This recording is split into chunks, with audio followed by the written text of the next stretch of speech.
Territoire d'info, Cyril Viguier.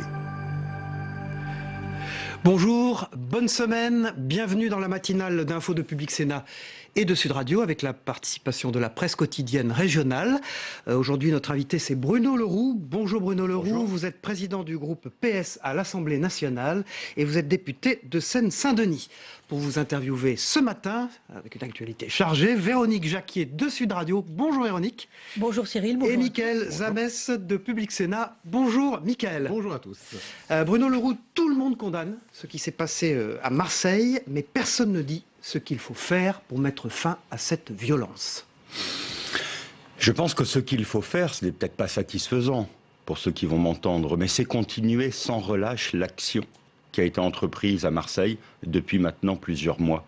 C'est-à-dire de mettre des forces de police spécialisées, de faire en sorte, et on voit bien, il s'agit là encore, même si on n'a pas toutes les informations, mais d'un règlement de compte sur fond de trafic. Et là encore, il y a des intérêts économiques à partir de trafics qui sont totalement interdits, prohibés, d'une économie qui existe aujourd'hui et qui entend faire sa loi. Et c'est contre cela qu'il faut lutter. Et donc, oui, il y a toujours un certain nombre de tragiques faits divers comme cela qui viennent rythmer une amélioration. Mais pour autant, quand je regarde les chiffres à Marseille, et ils ont été redonnés il y a quelques semaines par le ministre de l'Intérieur, il y a une amélioration. C'est pour ça qu'il faut, sans relâche, continuer ce travail contre l'économie souterraine et contre les trafiquants, les voyous qui aujourd'hui veulent faire régner leur loi. Sur le même sujet, Mickaël Zamès. Oui, c'est le même sujet, Marseille et aussi les banlieues. Quand la sénatrice socialiste Samégal a dit il faut envoyer les militaires dans les cités. Vous dites pourquoi pas, peut-être un point d'interrogation. Autre question sous-jacente, quand on dit étatiser le rôle du cannabis, c'est-à-dire que l'État puisse contrôler cette vente du cannabis. Ça pourrait pas être non plus une solution envisageable ? Il y a deux sujets différents. La première solution, je n'y suis pas favorable. Il n'y a pas besoin d'état d'urgence. Il y a besoin de priorité aujourd'hui dans les cités, dans les endroits qui sont sensibles. En gros, dans les parties de notre territoire où la République fonctionne mal. Tout simplement parce que l'éducation aujourd'hui a le sentiment d'être mise de côté, parce qu'il n'y a pas de perspective d'avenir qui soit donnée, et parce que bien souvent ce sont les voyous qui structurent ces endroits en termes d'économie. Et donc tout cela, il faut lutter. Mais ce n'est pas l'armée qui peut permettre de régler cela. C'est la politique telle qu'elle va être redéfinie aujourd'hui par le Premier ministre avec les ministres qui se réunissent au Mureau. On va très certainement parler. Mais donc ce n'est pas l'état d'urgence et ça ne peut pas être l'armée qui soit la réponse. Mais sur le cannabis, moi je suis toujours pour qu'il y ait une réflexion. Je discute depuis des années avec Daniel Vaillant, qui est peu connu pour son laxisme, ancien ministre de l'Intérieur, peu connu pour son laxisme, et qui dit lui-même que sur cette question du cannabis, il faut poser. Moi, j'aimerais, autour de cette question, que l'on arrive à créer un consensus pour ouvrir le débat. Le débat. Ça veut dire tout simplement qu'à partir du moment où l'on dit que l'on va réfléchir sur la question du cannabis, il y a toujours une frange, et notamment une frange de la droite qui crie au laxisme avant même d'avoir réfléchi. Ils sont conditionnés à cela. Et donc en empêchant absolument toute réflexion pour savoir comment faire en sorte de tarir les flux d'argent, comment faire en sorte de tarir les trafics, parce que ça, ce sont des réflexions qui devraient être utiles, on est dans un jeu de rôle où dès que l'on veut installer l'idée que l'on devrait réfléchir à cette question, eh bien il y a ceux qui crient encore plus fort, qui crient au laxisme et qui condamnent absolument tout résultat possible. Véronique Jacquier. Bruno Le Roux, Manuel Valls et 18 ministres ce matin au Mureau dans les Yvelines, tenus d'un comité interministériel sur les thèmes de l'égalité et de la citoyenneté. Manuel Valls devrait faire des annonces fortes sur le logement social, notamment sur le fait que les préfets pourraient reprendre les quotas d'attribution des logements sociaux. Est-ce que vraiment c'est une bonne idée de tordre ainsi le bras aux maires ? Il n'y a aucune volonté de tordre le bras aux maires. Simplement, ce que veut dire Manuel Valls, c'est que la politique dans ces quartiers doit être un tout. Il n'y a pas à essayer de prioriser ce que nous devons faire. Il y a un terrain à retrouver, le terrain de la République. Et cela, ça passe par l'éducation et la sécurité. Et je n'oppose aucunement l'un et l'autre. Ensuite, il y a le développement économique, il y a la question de la mixité et donc des logements à l'intérieur de ces quartiers. Et quand l'on constate qu'il y a des villes où cela ne peut ne pas marcher, eh bien à ce moment-là, il faut que l'État prenne ses responsabilités. L'État a pris sa responsabilité dans les villes qui aujourd'hui ne font pas le logement social, en imposant qu'il puisse y avoir des constructions. Ce serait une imposition temporaire? Non, Le fait de mais recourir au préfet? moi je ne sais pas encore là ce que veut faire le Premier ministre, mais l'État est dans ces quartiers, doit être un partenaire des villes. Et quand des villes ne veulent pas mettre en œuvre des politiques, qui peuvent être des politiques assurant plus de mixité, allant vers, eh bien l'État doit prendre ses responsabilités. Alors cela dit, se substituer. l'État a déjà pris ses responsabilités le 6 mars dernier, puisqu'il y avait déjà eu un comité interministériel consacré à l'égalité et à la citoyenneté. C'était pour répondre aux attentats du 11 janvier. Il y avait déjà eu un comité Manuel Valls sur le terrain avec beaucoup de ministres. Bon, on ne se souvient pas des mesures fortes de l'époque. Est-ce que finalement tout ça, c'est pas de l'affichage? Est-ce que c'est pas un aveu d'impuissance de la gauche de traiter les banlieues? Est-ce que c'est pas tout le contraire? On parle 10 ans après les émeutes, mais les émeutes aujourd'hui, et bien entendu, je ne souhaite pas en disant cela éveiller la moindre envie, mais il n'y a pas d'émeute, il y a toujours une situation tendue. Il y a une situation qui n'est pas, qui n'est pas réglée. Une situation tendue. Oui, une situation tendue. Mais c'est bien pour cela que la politique qu'il faut mener, ce n'est pas une politique d'affichage. Et ce que nous faisons depuis maintenant 3 ans, c'est tout le contraire d'une politique d'affichage. Nous tenons des réunions régulières avec les ministres pour permettre d'évaluer les moyens qui sont mis en œuvre dans ces quartiers, pour permettre d'évaluer les textes que nous votons à l'Assemblée nationale, les lois de finances et la façon dont elles consacrent des crédits à l'ANRU, des crédits en matière de rénovation urbaine, mais aussi la politique menée par Najat Vallaud-Belkacem dans les banlieues et dans ces endroits qui sont les plus défavorisés. Moi, je n'ai jamais connu une aussi bonne rentrée dans les quartiers difficiles que celle qu'il y a eu au mois de septembre dernier. Et pourtant, Bruno Le Roux, 2 petits chiffres. Un sondage Odoxa paru dans le Parisien hier. À la question, quel parti serait le plus apte à agir dans les banlieues? Extrême droite arrive en tête avec 20%. Vous, le Parti Socialiste, 14%. Il y a 4 ans, c'était 36%. Entre-temps, vous êtes arrivé au pouvoir. On ne peut pas dire que ce soit plus qu'un constat d'échec pour vous, la gauche, qui avait fait des banlieues un électorat. Mais est-ce qu'elle a perdu les banlieues, la gauche, définitivement? Non, pour moi, la question des banlieues, c'est la question de la réalité de ce que nous faisons. Moi, je sais ce que pourrait faire l'extrême droite demain. Est-ce qu'il y a besoin d'essayer l'extrême droite pour voir ce qu'elle ferait de ces quartiers? La stigmatisation des habitants qu'il pourrait y avoir, la ségrégation qui serait mise en place. Ils sont toujours partisans de la préférence nationale. Comment se mettrait-elle en place? Et les Français peuvent penser qu'il n'y aurait pas de réaction des banlieues. 20% le pensent. Mais bien entendu, mais entre penser, répondre à un sondage et ensuite réfléchir à la réalité des choses, moi, je n'ai pas et je ne cède pas à cette envie de voir quelque chose de différent qui est répandu aujourd'hui dans la société. Le Front National va arriver, ah bah oui, on va voir. Non, moi, on ne va pas voir, je sais. Je sais ce qui se passerait à ce moment-là. Oui, à propos de Front National, pour le député socialiste Malek Bouti, Marine Le Pen peut gagner la présidentielle de 2017. Ou plutôt, il ne voit pas comment il ne pourrait pas la gagner. Est-ce que vous partagez ce point de vue maintenant, parmi les socialistes? Mais moi, je ne suis pas... C'est une idée qui fait son chemin? Mais vous attendrez 20 minutes pour faire un débat avec les éditorialistes. Moi, je ne suis pas éditorialiste. Je suis président du groupe à l'Assemblée nationale, député, et donc moi, mon rôle, c'est de tout faire. C'est partagé dans le groupe parlementaire, cette idée? Non. Vous prenez la température sur le terrain, Bruno Le Roux, quand même. Vous êtes élu de Seine-Saint-Denis. Mais la température sur le terrain en Seine-Saint-Denis, c'est que le Front National n'arrive pas à y percer, alors que c'est pourtant les endroits les plus difficiles. C'est là où il a fait ses plus bas scores à toutes les dernières élections. Et tout simplement parce que nous menons des politiques dans ces quartiers. Donc il a eu tort avec Bouti de ça? En tout cas, moi, je ne fais pas de commentaires sur ce qui se pourrait... Oui, mais je ne fais pas de commentaires sur ce qui pourrait se passer à l'élection présidentielle. Et si je vois que le Front National est haut aujourd'hui, je veux tout faire pour éviter qu'il soit au second tour. Et donc c'est tout cela mon travail. Mon travail, il est tout simplement de faire en sorte que le candidat qui sera présenté par la gauche, je l'espère le président de la République, soit en situation de pouvoir être au second tour et de gagner le second tour. Et je pense que nous avons de bons arguments pour cela. Encore faut-il ne pas tout concentrer nos propos sur le Front National et en faire l'épicentre. C'est une erreur de la part du député socialiste. Mais moi, je ne cherche pas à savoir si c'est des erreurs. C'est quand même une phrase grave de dire... Mais ce que je veux dire, c'est que il n'y a aucune fatalité à ce que Marine Le Pen soit présente au second tour. Et bien entendu, moi, je vois encore aujourd'hui dans la société telle qu'elle est, une impossibilité à ce qu'elle gagne l'élection présidentielle. Et j'espère que cette impossibilité, nous aurons à cœur, les Républicains, de la renforcer dans les prochains mois. Est-ce qu'on a le droit de vous poser la question sur le Front républicain? Parce qu'on a l'impression que dès qu'on pose cette question à un responsable socialiste, il sort les griffes, que ce soit Jean-Christophe Cambadélis qui accuse la presse, et même Julien Drey qui dit qu'il a le honte de poser cette question. Et vous? Moi, je prépare les premiers tours avant d'imaginer les seconds. Mais c'est votre d'anticiper aussi. Mais je suis d'accord pour dire que dans toutes les régions où la droite devra nous aider à battre le Front National, elle devra le faire. Si c'est la question que vous me posez. Partout. On va retourner la question. Vous l'avez retournée. Je vous dis la réalité des choses. La gauche, aujourd'hui, quand je regarde tous les sondages, il y en a beaucoup qui sont sortis, est en position, quand on additionne ses voix, de pouvoir l'emporter ou être au second tour dans la quasi-totalité des régions.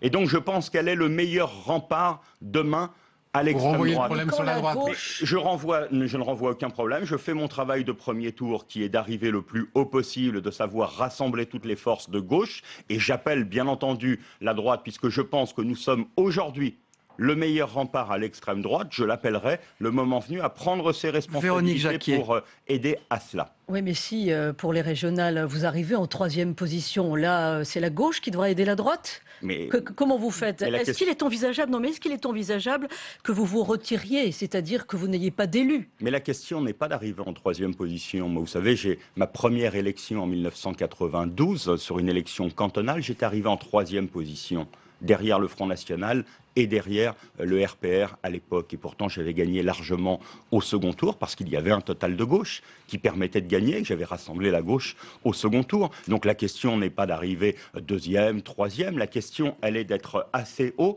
pour créer la dynamique et rassembler toute la gauche au second tour. Et c'est bien pour ça qu'avant de commenter ce qui pourrait être des comportements de second tour, l'important pour moi, c'est de préparer le premier et de ne parler que du premier tour.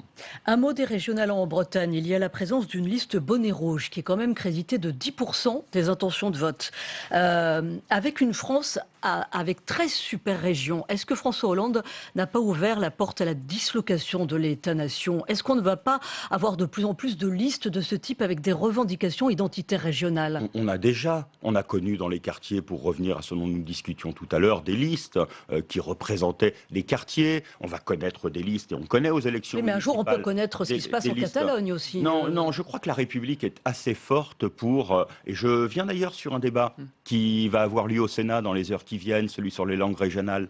La République est assez forte aujourd'hui, assez bien organisée dans notre pays pour donner de la place à ce que sont les caractéristiques de nos régions, à ce que sont les forces de nos régions. Or, il y a dans notre pays, qui est un petit pays au niveau géographique, un grand pays par ce qu'il pèse dans le monde, des habitudes différentes, des langues différentes qui peuvent coexister.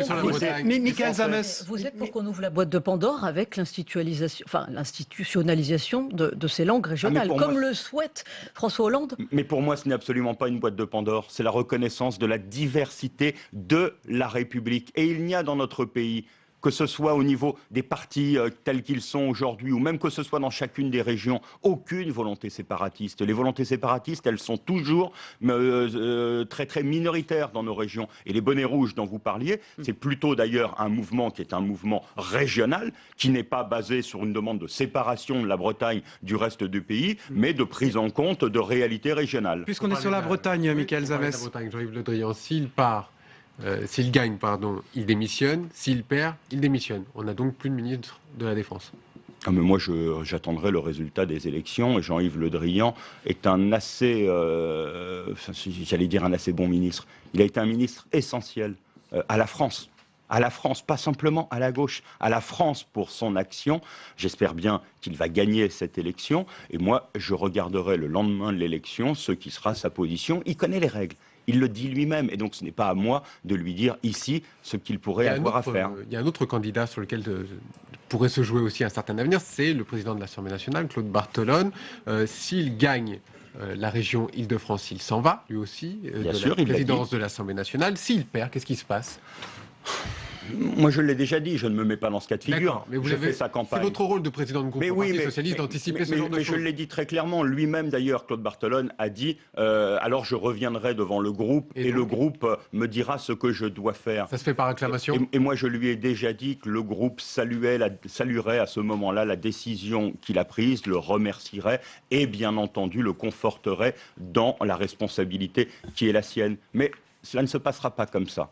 Et quand Claude Barthelone reviendra devant le groupe socialiste à la mi-décembre, ce sera comme président de la région Île-de-France, vous le verrez. C'est un pari que vous faites. Véronique Jacquier. C'est pas un pari. Oui. Je crois beaucoup dans cette campagne à la capacité d'entraînement. Et quand je vois le programme, je demande à ceux qui nous écoutent d'aller voir sur le site de Claude Barthelone le programme qui touche les aspects essentiels de leur vie quotidienne et qui montre que lui sait comment fonctionne cette région et connaît les habitants. Il connaît toute la région, à la différence de l'autre camp qui ne connaît que les insinuations, la mise en cause, le fait d'étirer, de diffamer le président de l'Assemblée nationale et le candidat sur l'Île-de-France. Donc ce n'est pas des méthodes, cela. Bruno Le Roux, un dernier mot. L'introduction d'une dose de proportionnelle pour les prochaines législatives en 2017. Le président avait dit que c'était une promesse de campagne de François Hollande.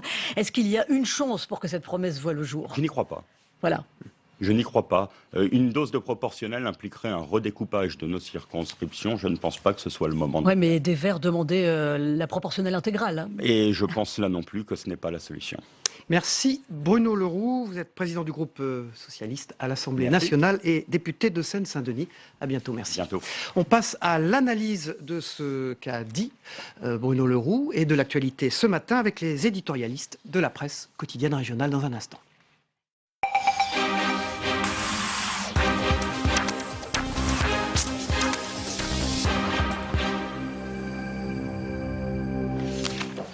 Bonjour messieurs, aujourd'hui j'accueille François-Xavier Guilherme de France Antilles, bonjour.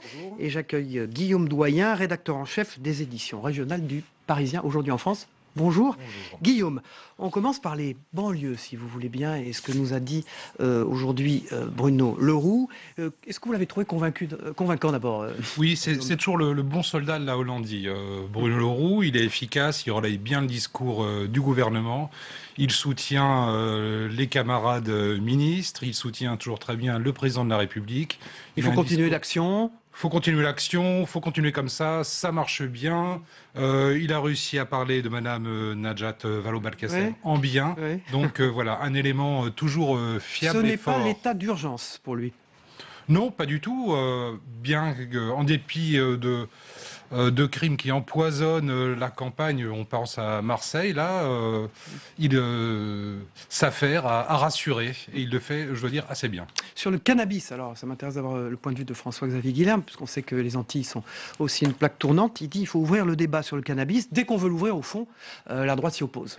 Il n'a pas tort, Daniel Vaillant, ministre de l'Intérieur, avait voulu le faire il y a quelques années.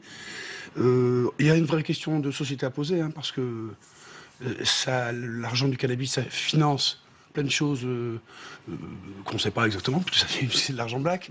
Mais il y a un problème qu'on ne veut pas regarder dans cette société. C'est pas seulement que les jeunes fument, c'est que ça draine autre chose derrière de plus malsain. Plus généralement, la gauche a-t-elle perdu les banlieues? Je m'adresse à Guillaume Doyen qui les suivait de près, en tout cas les banlieues parisiennes. Alors là, je ne peux pas donner une réponse comme ça générale. Il est certain que ce qu'elle tenait, ce qu'elle a longtemps tenu pour un électorat acquis, c'est terminé, c'est une bataille qu'elle doit mener maintenant. Pas besoin d'essayer l'extrême droite, a-t-il dit. Oui. Ça sert à rien. C'est une bonne formule en tout cas. On ne va pas voir. Il a dit ça comme ça. On n'ira pas voir. Déclaration de Malek Bouti, bien sûr, ce matin, que Marine Le Pen, dans l'état actuel des choses, gagnerait l'élection présidentielle.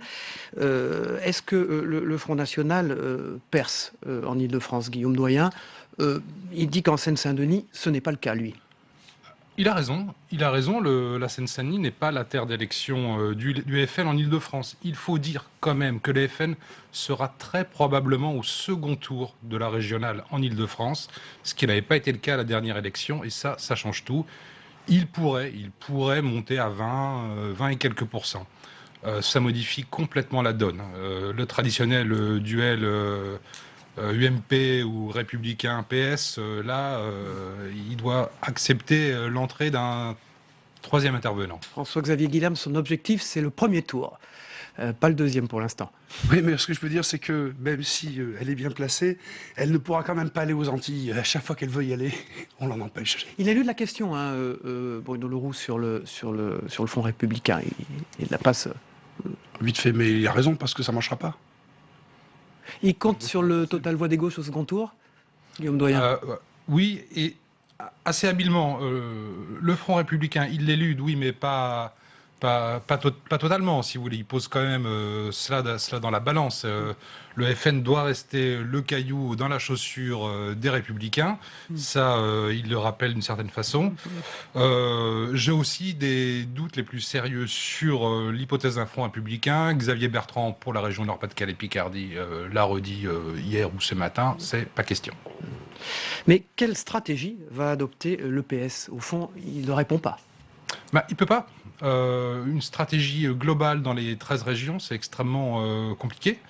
La gauche est elle-même divisée dans ces 13 régions. Je ne parle pas du PS, mais ses alliés eux-mêmes sont divisés. On a affaire à un bloc fissuré déjà. On le voit bien avec la Bretagne, hein, François-Xavier Guilherme. Oui, les séparatistes, j'ai bien aimé comme il a parlé des bonnets rouges comme des séparatistes. Bonnets rouges, oui. Enfin, il a parlé de séparatistes. À mais... 10% dans certains sondages, dans un sondage en tout cas. Mais c'est vrai que ce sont des problématiques qu'on a beaucoup, notamment en Martinique, ça. Avec une forme d'autonomisme, moins de jacobinisme de l'État.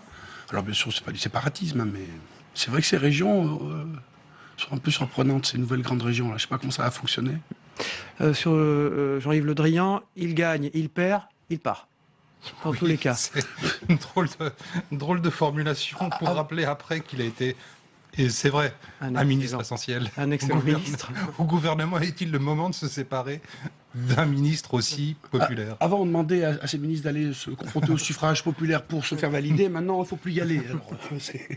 Alors, bon, on disait que Bruno Le Roux était aussi pressenti pour le poste de la Défense. En tout cas, qu'il en avait très envie. Vous en avez entendu parler, ça? Alors, ça fait partie de rumeurs qui sont là et qui continueront à courir toujours. On peut dire, je l'ai déjà dit, qu'il fait partie des gens sur qui le président de la République compte quand même beaucoup. Alors, sur Claude Bartolone, les questions que lui ont posées Michel Zamès et Véronique Jacquier, c'était assez clair. Il sait, au fond, lui, Bartolone, comment gérer et comment fonctionne la région. Bon soldat, là aussi. Alors, Bruno Le Roux, bon soldat, défend Claude Bartolone. Il sait comment gérer, comment fonctionne la région. Je ne suis pas dans la tête de Claude Bartolone. En tout cas, elle a été gérée par autre que lui pendant 16 ou 17 ans. Il a pris la place de Jean-Paul Huchon. On verra comment ça fonctionne. Son programme, il l'a dévoilé récemment parce qu'il ne souhaitait pas rentrer tôt dans la campagne. Il va nous en dévoiler les détails au fur et à mesure. Là-dessus, on avisera. François-Xavier Guilherme, sur la proportionnelle, il a été extrêmement clair. Je n'y crois pas. Ouais, non. Mais c'est clair, enfin, personne ne se faisait d'illusions. Avec le Front National qui pèse comme ça, c'est très dangereux d'ouvrir la proportionnelle si on ne veut pas qu'il accède davantage aux affaires. Ouais, enfin, c'était pourtant une promesse du président Hollande, Guillaume Doyen. Il y en avait d'autres des promesses. Même réponse. Toutes les promesses n'auront pas été tenues, je crois. La réponse de Bruno Le Roux est assez pertinente. C'est pas le moment. Le président de la République avait aussi promis qu'on ratifierait la charte des langues régionales. C'est de ce soir ou demain au Sénat. Ça passera pas non plus, je pense pas. Bien que ce soit une promesse. On va regarder vos unes. On va commencer par celle de France Antique et la une Martinique. François-Xavier Guilherme. Eh bien, on a des gros dossiers encore bloqués. Ils ont oublié de préciser que ça concerne la police judiciaire. Alors, on l'a décrit de gros dossiers encore bloqués. C'est énorme, c'est tout. C'est les grosses affaires. C'est quelles affaires? C'est les grosses affaires de stupes, politico-financières. Donc, on est en plein dans le grand banditisme, mais complètement métropolitaine. Voilà, c'est-à-dire que la police judiciaire là-bas dit qu'ils sont en burn-out, voilà, et manque de moyens et que ça leur empêche de sortir les affaires. Bon, c'est surtout. Donc, il y a des conséquences sur la métropole, j'imagine. C'est tellement à part. La PJ aux Antilles, c'est vraiment une unité autonome, alors qui peut avoir des liens avec Roissy ou Orly s'il y a besoin, mais c'est vraiment des milieux. Alors, le Parisien aujourd'hui en France, Guillaume Doyen, nous promet des vérités du DRH d'Air France. Quelles sont-elles? Alors, une interview sur 2 pages qui est tout à fait remarquable. Alors, il parle de lui, évidemment, de ce qu'il a enduré, le mot est pas trop fort, et il parle également de son plan pour... Avec une photo de lui en une. Hein, oui, et il parle de son plan pour la compagnie, des 3 contrats qu'il va être amené à proposer aux salariés. Donc, il y a des annonces fortes dans ce qu'il dit. Il a une communication personnelle, quand même. Oui, alors une communication Alors, il y a les deux. Il parle à la fois de l'individu DRH qui s'est retrouvé sans chemise et aussi de l'homme qui doit continuer à travailler et proposer de négocier avec les syndicats d'Air France. Merci Guillaume Doyen, rédacteur en chef des éditions régionales du Parisien, et François-Xavier Guilherme de France Antilles. On se retrouve demain à la même heure. Les programmes continuent sur Public Sénat et Sud Radio, et dans quelques minutes aussi sur LCP. Merci et à demain. Au revoir.